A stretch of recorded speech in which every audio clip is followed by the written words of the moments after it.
Gubernur Gorontalo Rusli Habibie meminta agar pendamping program Keluarga Harapan atau PKH Fajar Sidik Napu memaafkan Menteri Sosial Tri Risma hari ini. Gubernur Rusli mengundang Fajar di kediaman pribadinya di Kelurahan Moodu, Kota Gorontalo pada Minggu 3 Oktober 2021. Pada kesempatan tersebut, Rusli mendengarkan klarifikasi dari pihak Fajar yang menjadi korban aksi marah-marah Risma. Rusli juga menyemangatinya dan para pendamping PKH agar tetap tulus dan ikhlas bekerja mendampingi warga. Rusli mengaku sudah menerima WhatsApp pribadi dari Mensos Risma. Pesan dikirim ke istrinya Ida Syahidah yang juga sebagai anggota Komisi 8 DPR RI. Gubernur Rusli mengaku tidak ingin memperpanjang masalah ini. Semua orang diminta menyikapinya secara bijak. Rusli mengaku sayang ke Mensos Risma, ia hanya tidak ingin sikap sering marah-marah Risma terus berlanjut di daerah lain. Rusli berharap agar permasalahan ini sudah berakhir. Ia memastikan apa yang dilakukan adalah bentuk tanggung jawabnya sebagai gubernur sebagaimana Ibu Risma datang sebagai seorang menteri. Tidak ada kaitannya dengan politik dan partai politik manapun. Kalau bisa saya simpulkan, mohon izin kalau saya salah, ini hanya miskomunikasi saja. Dan juga kita berharap bahwa PKH di Gorontalo ditambah dengan adanya pandemi COVID, bukan hanya di Gorontalo, seluruh Indonesia. Itu sudah diprogramkan oleh Pak Jokowi. Kemarin Pak Airlangga bersama-sama saya juga menyatakan begitu. Bahkan TNI Polri itu diberikan anggaran untuk langsung melihat UMKM-UMKM yang terdampak dari COVID ini. Ya, jadi ini hal yang miskomunikasi antara kita. Dan mungkin juga Ibu Menteri sudah capek karena sebelum ke acara itu beliau masuk ke banjir segala macam bagian masalah. Dan untuk mendatangkan seorang menteri ke daerah itu ya sulit juga karena mereka banyak kerjaan. Apalagi dengan sekarang ini sering-sering dipanggil oleh Pak Presiden untuk rapat khusus. Jadi saya juga sudah menerima WA dari Ibu Menteri kemarin pagi, dikirim melalui Ibu untuk meminta maaf atas kejadian itu. Saya juga sudah balas sebagai gubernur, saya meminta maaf jika kalimat sikap saya yang kurang berkenan ke Ibu Menteri, saya mohon dimaafkan.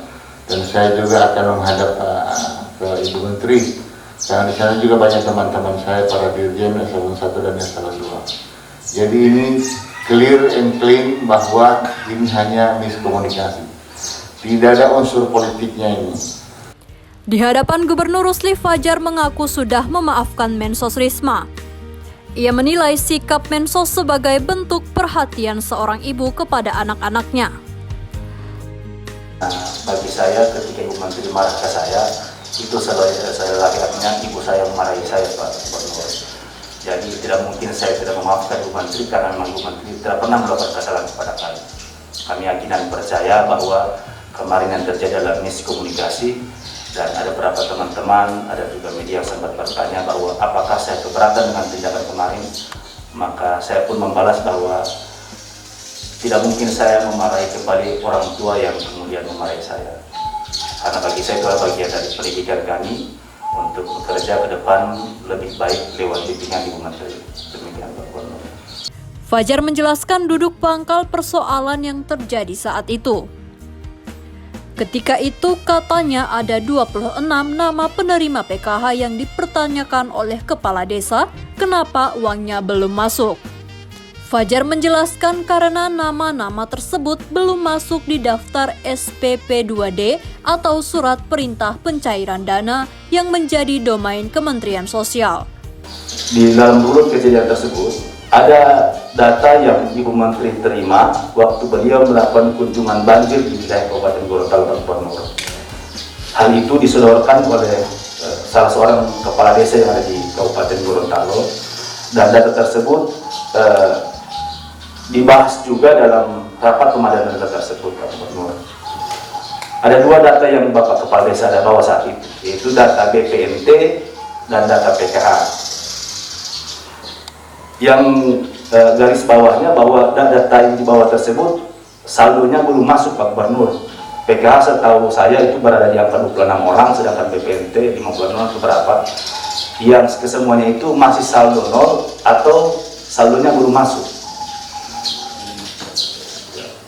Dan Ibu Menteri mendengar hal itu langsung bertanya kepada saya selaku koordinator PKH Kabupaten Gorontalo. Kebetulan di samping saya saat itu adalah Pak Sulaiman Naniu, koordinator daerah khusus untuk BPNT, dan kami berdua berdiri.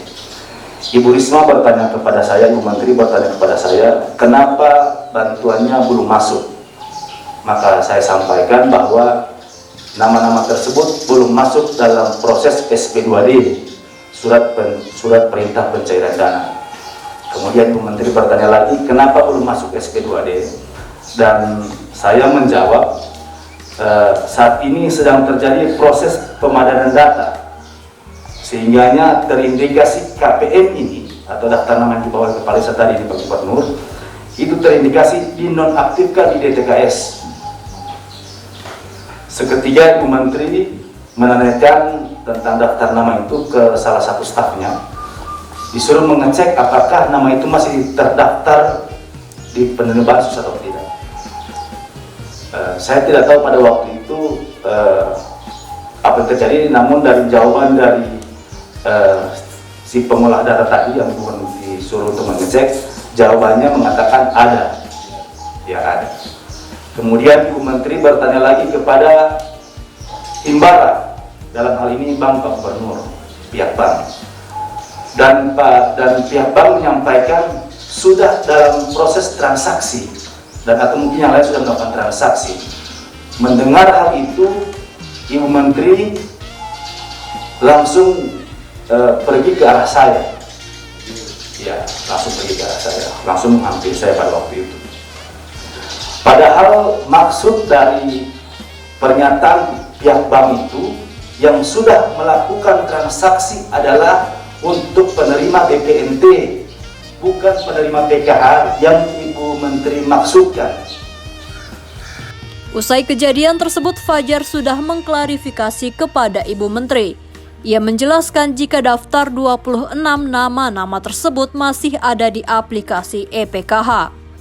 Sebagian besar diantaranya merupakan penerima perluasan atau PKH baru penambahan tahun 2021.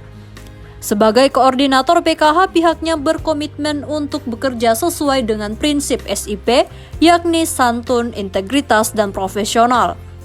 Pihaknya tidak pernah menghapus dan menambah data sesuka hati. Data tersebut tersimpan di Kementerian Sosial.